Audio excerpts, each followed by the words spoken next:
Welcome to Penrose Learning, where we make understanding easy. You begin by getting ingredients measured and oil hot so you can build flavor immediately.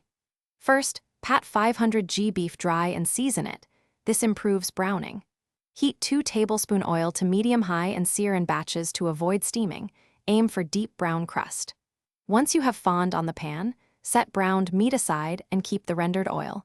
Make sure the pan stays hot between batches so you sustain Maillard reactions that give the curry depth. Once the meat is seared, you build the aromatic base to carry the stew. Sauté onion, garlic, and ginger in the same pan. The residual fond dissolves into the aromatics, intensifying flavor. Add 1 tablespoon curry spice blend and toast briefly so oils bloom. This releases essential oils and improves complexity. Deglaze with 150 ml stock, scraping the pan. Return the beef, add 400 g chopped potatoes, adjust liquid to finish. You concentrate flavors and adjust texture so the dish feels complete. Remove the lid for the last 5-10 minutes to thicken naturally, or stir in a slurry for a quicker finish. You can also mash a potato against the side to thicken. Taste and balance with salt, a squeeze of lemon, or a pinch of sugar.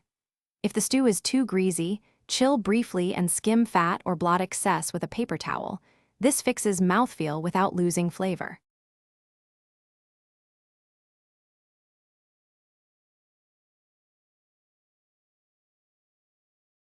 Thanks for watching. If this was helpful, leave a like and consider subscribing. See you next time.